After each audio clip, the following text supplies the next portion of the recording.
الله أكبر.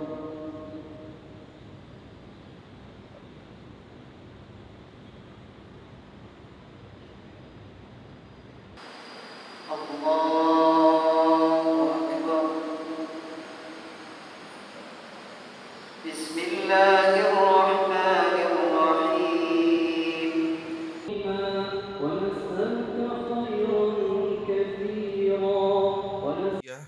Yang akan disampaikan oleh Wakil Presiden Republik Indonesia yang terhormat Bapak Profesor Dr. Kiai Haji Ma'ruf Amin, disilahkan.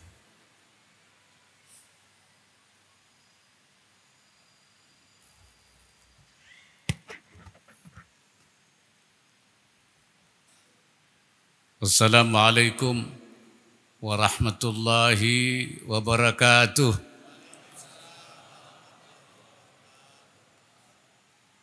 Bismillahirrahmanirrahim.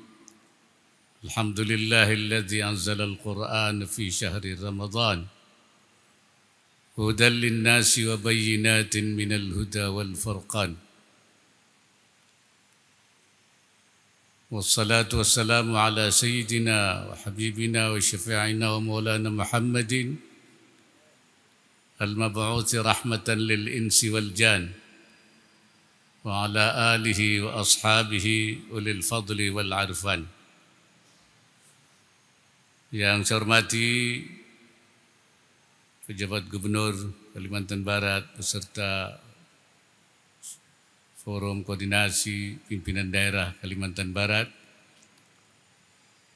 Pejabat Wali Kota Pontianak, para ulama, para asatidz, para jamaah sekalian. Pertama, saya bersyukur bahwa di bulan suci Ramadan, bulan yang penuh berkah ini, saya bisa berkunjung ke Pontianak, bersilaturahim dengan para jamaah sekalian.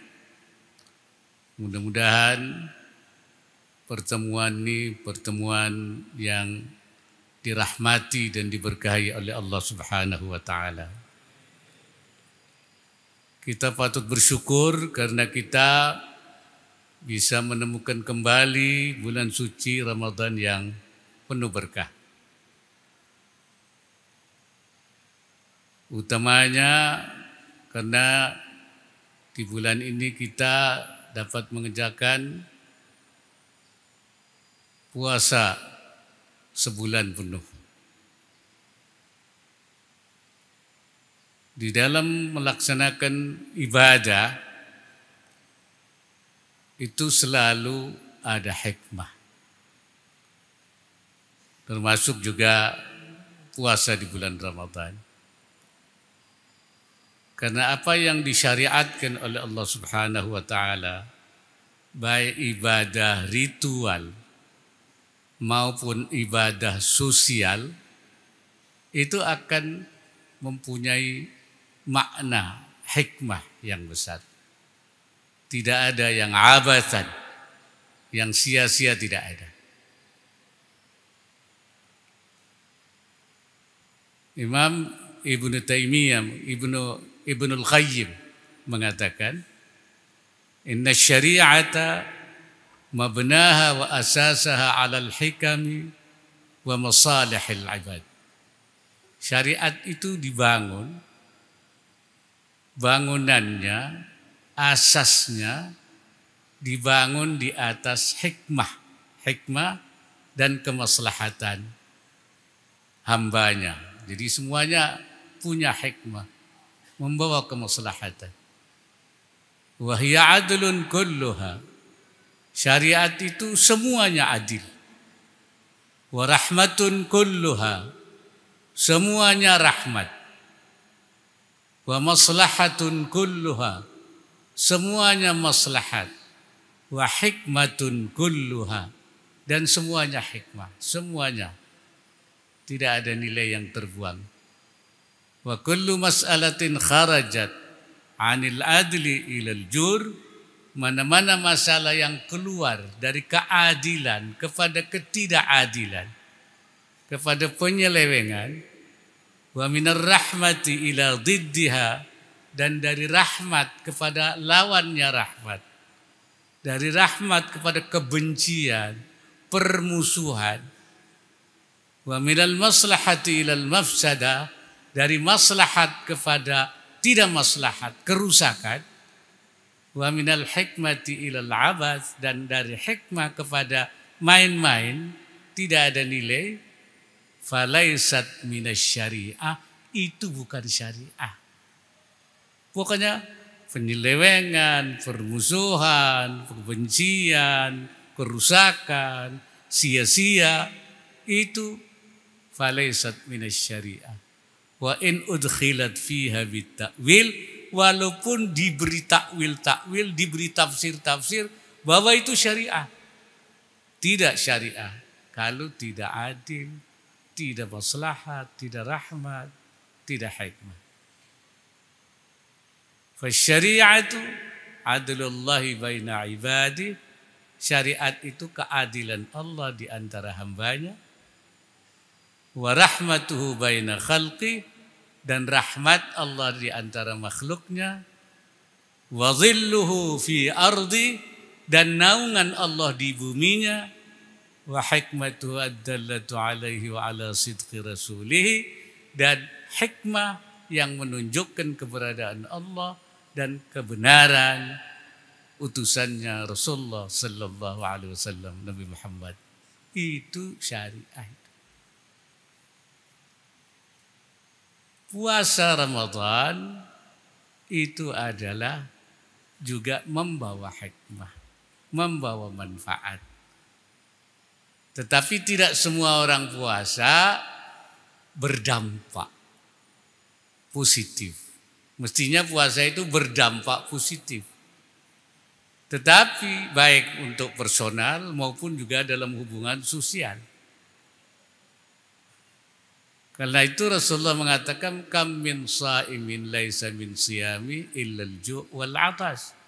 Banyak orang puasa, puasanya tidak memperoleh apa-apa.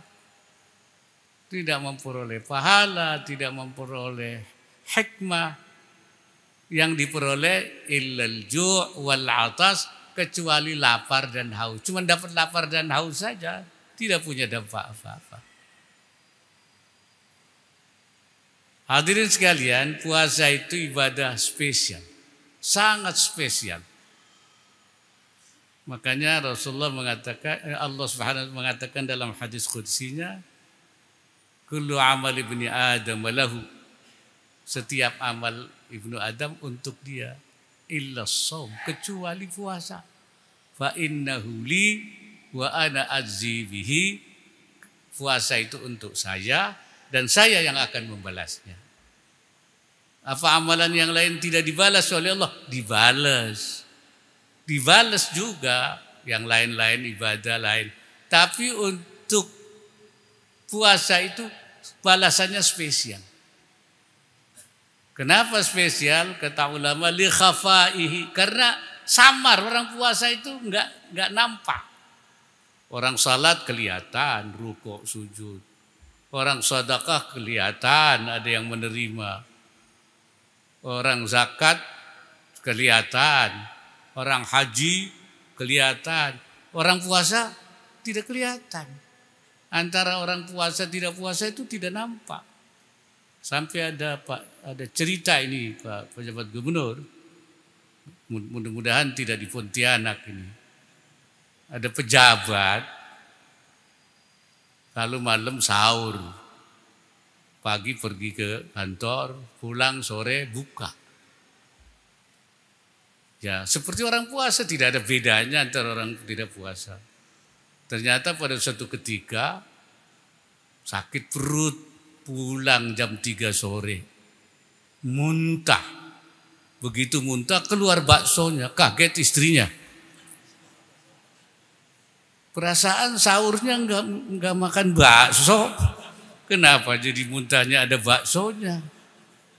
Rupanya kalau jam 9 dia punya langganan makan bakso. Tapi dia pura-puranya puasa. Karena memang apa?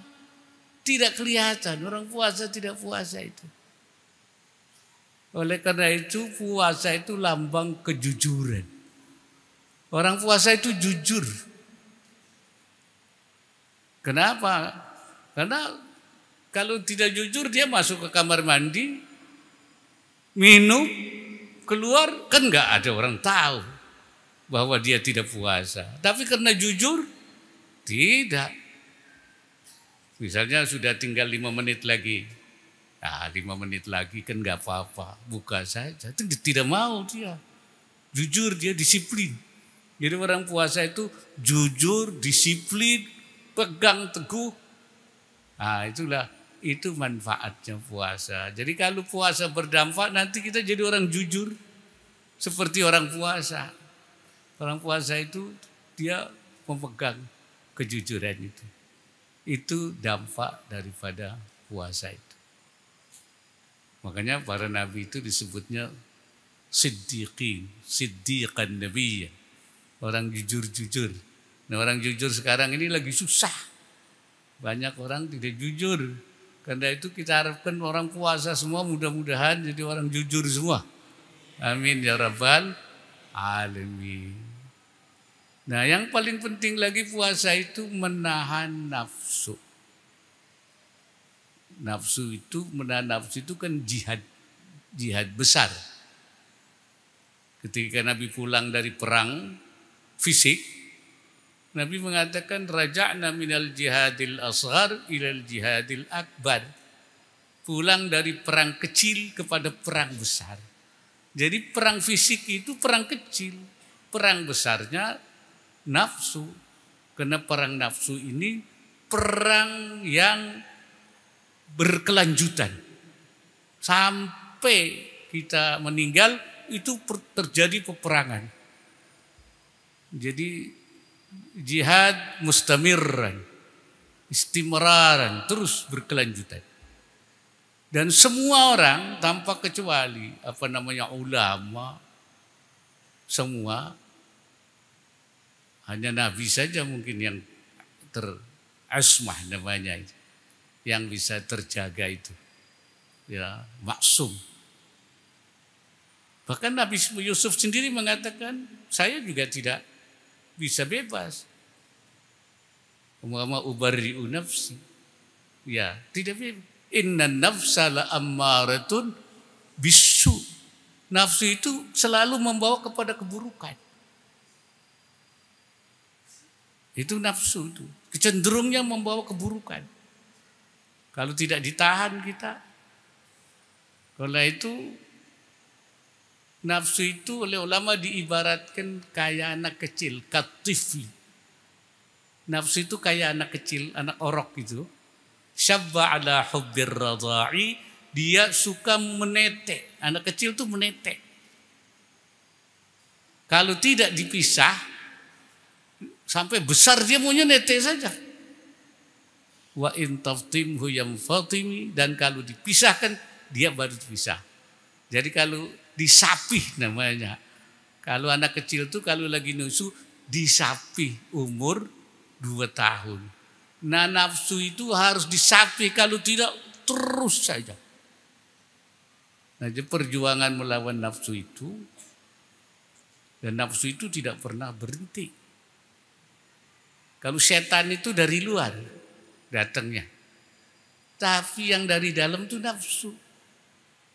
Musuh utamanya itu bukan setan sebenarnya, setan musuh, tapi musuh utamanya itu nafsu. A'da aduwika nafsuka alladhi baina jambaika. Musuhmu paling besar nafsumu yang ada di dalam dirimu itu. Nah ini. Makanya Nabi mengatakan kalau orang punya emas 1 gunung, dia pengen 2 gunung. Kalau sudah punya 2 gunung, pengen 3 gunung. Punya rumah 1, pengen punya rumah 2.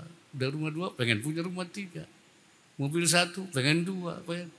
Dan seterusnya. Nah, nanti setan itu ngikuti fa'atba'ahu syaitan. Ya. Jadi tidak hanya orang biasa saja.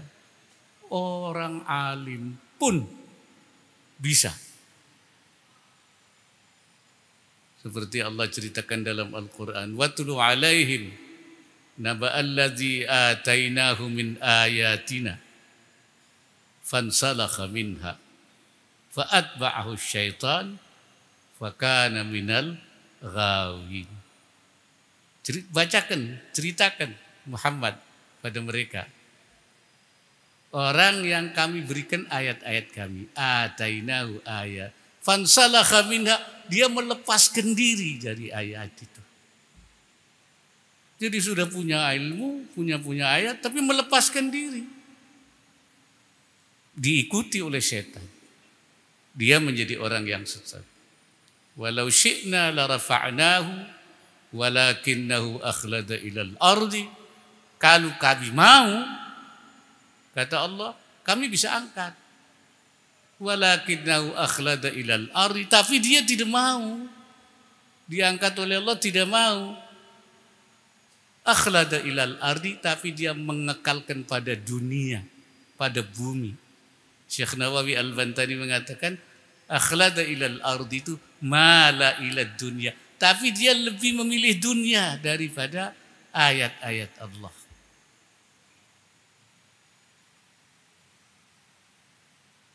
Wattaba'a hawahu, dan mengikuti hawa nafsunya. Nah ini, jadi hawa nafsulah yang dia membilang bahkan orang yang punya ilmu pun bisa digelincirkan ya oleh hawa nafsunya, kemudian diikuti oleh setan. Fa'atba'u syaitan, didorong tambah jauh lagi.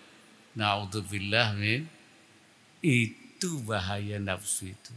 Karena itu nafsu itu harus dikekang betul, berjuang betul. Nah, kita berlatih di bulan Ramadan ini ya, supaya kita bisa menahan. Sebenarnya kita bukan tidak makan, memindahkan makan aja sebenarnya, cuman mindahin doang. Yang biasanya makan siang dipindahin ke sahur. Cuman supaya siangnya saja. Jadi puasanya orang Islam itu puasa sebenarnya bukan puasa tidak makan, tapi menahan makan di siang hari dipindahkan ke sahur. Sebenarnya enggak ada masalah. Cuman menahan diri aja. Nah itu yang sebenarnya terjadi. Jadi kalau kita bisa mengendalikan nafsu, nafsu itu macam-macam, nafsu birahi, ya, nafsu makan, nafsu kekuasaan, nafsu apa, sehingga kita melakukan hal-hal yang dilarang. Dan yang paling sulit menahan itu menahan makan minum. Makanya puasa nggak boleh makan minum. So paling susah kita kalau nggak boleh makan. Sebab biasanya kan tukang makan kita itu ya. Ya, kalau nggak makan tuh nggak bisa, lapar. Ya, manusia itu nggak kuat lapar, makanya di bulan Ramadan jangan makan. Jadi sesuatu yang paling penting buat kita itu apa-apa kan untuk makan, kerja cari duit untuk makan, kan begitu kan. Jadi makan terus, makanya di bulan Ramadan di siang hari tidak boleh makan. Puasa juga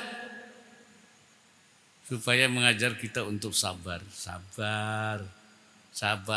Lihat di jalan ada es kelapa, sabar kan, tunda aja. Ada makanan enak-enak, sabar kan. Tapi jangan nanti ditumpuk sore-sore dimakan semua itu ya. Balas dendam itu.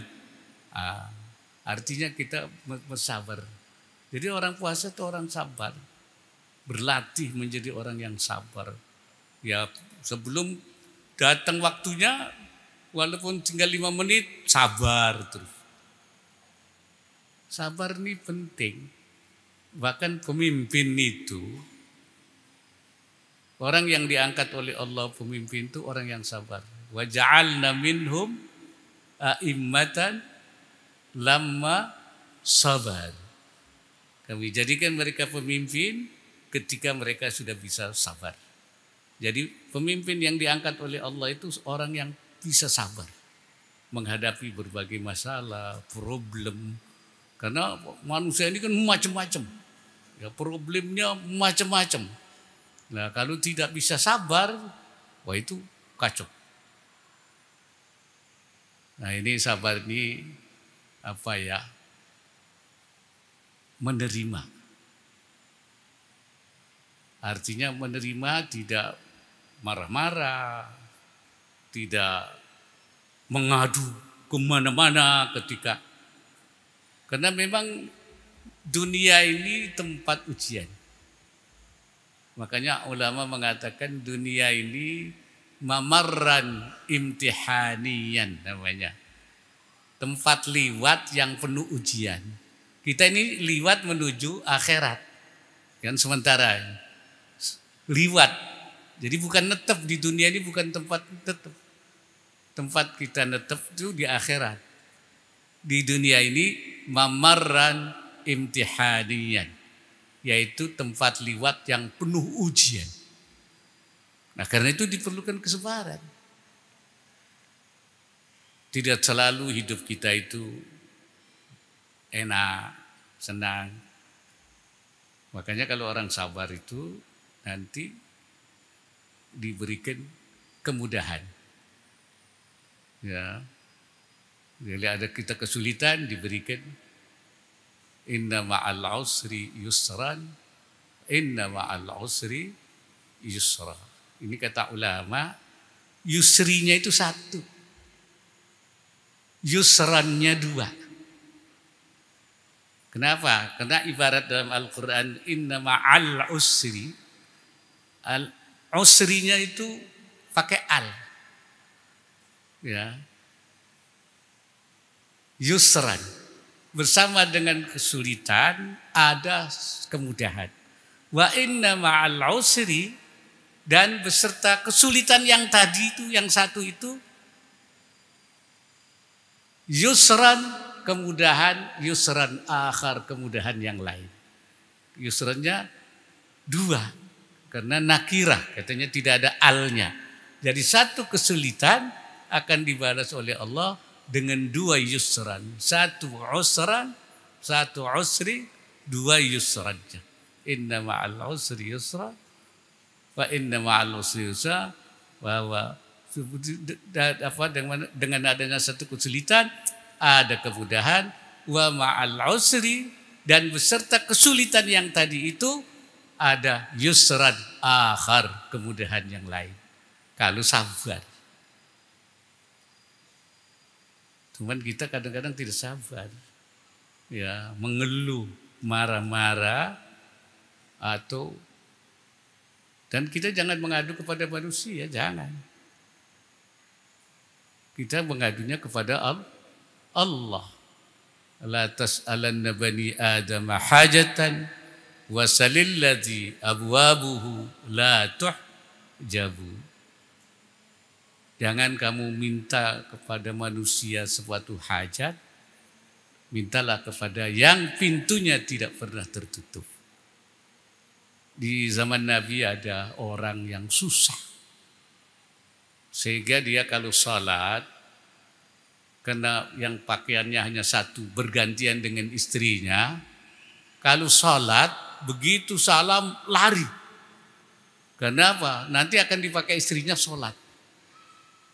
Tiap sholat lari, tiap sholat lari. Sehingga Nabi, ini kenapa ini? Begitu habis sholat dipanggil, nggak bisa lari dia. Sini, kenapa? Kamu seperti itu. Diceritakanlah bahwa dia ini nggak punya apa-apa, punya kain cuma satu yang dipakai dia, nanti bergantian dengan istrinya. Oh ya sudah, nanti didoakan. Pulang oleh istrinya ditegur. Kenapa kok kamu pulang telat? Tadi dipanggil oleh Rasulullah. Ditanyain saya. Terus kamu ngadu kepada Rasulullah? Iya, saya jelaskan keadaannya. Istrinya marah. Kenapa kamu ngadu kepada Rasulullah? Kamu berarti mengadukan Allah kepada Rasulullah. Bayangin. Istrinya solehah betul. Kamu ngadu ini kepada Rasulullah berarti ngadukan Allah kepada Rasulullah tentang kesulitan kita. Itu tidak baik. Kepada Rasulullah saja begitu. Lalu kita ngadunya kepada pejabat gubernur. Gak punya beras, gak punya apa. Itulah arti kesabaran itu seperti itu. Menerima apa yang Allah berikan dengan tetap berusaha berdoa kepada Allah SWT.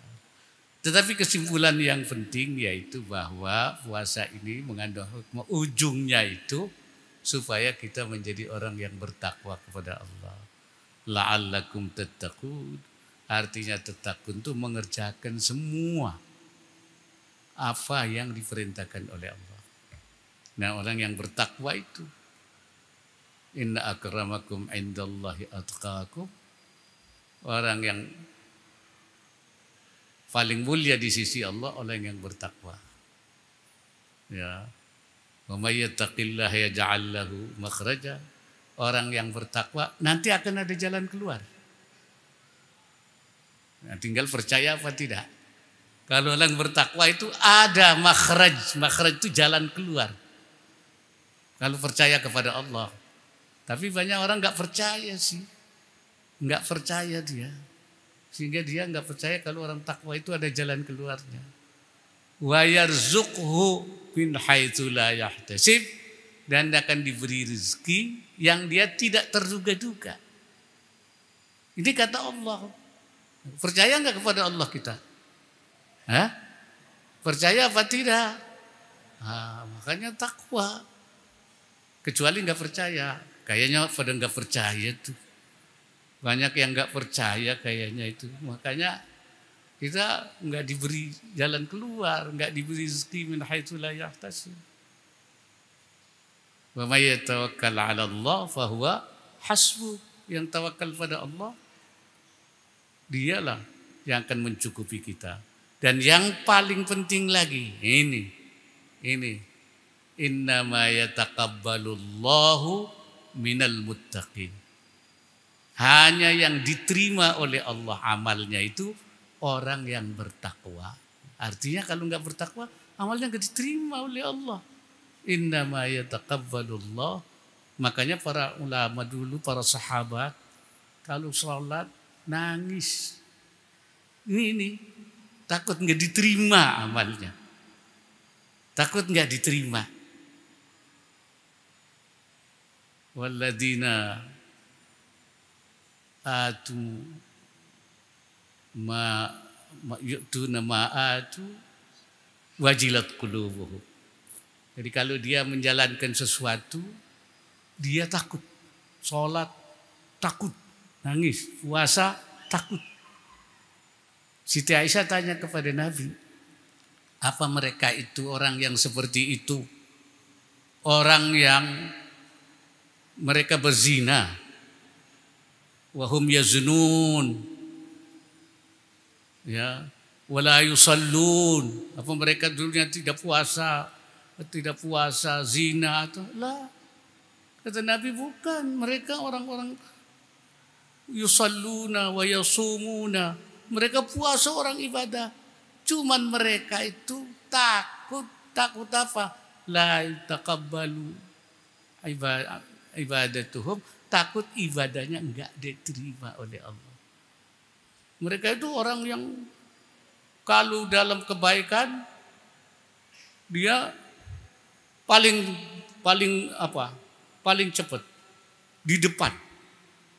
Ya. Kalau masalah kebaikan dia paling di muka. Apa saja. Wahum fil khairati kebaikan dia di muka. Tetapi mereka ini yang takut. Kenapa? Karena takut tidak diterima oleh Allah. Karena Allah mengatakan innama yataqabbalullahu minal muttaqin. Allah hanya menerima orang yang takwa saja. Oleh karena itu mudah-mudahan kita dengan puasa ini menjadi orang yang muttaqin, la'allakum tattaqun. Barangkali itu saya kira yang dapat saya sampaikan. Aqulu qawli hadza wa astaghfirullahal azim. In uridu illa al-islaha wa taufiqi illa billah. Wallahul muwaffiq ila aqwamit thariq. Wassalamualaikum warahmatullahi wabarakatuh.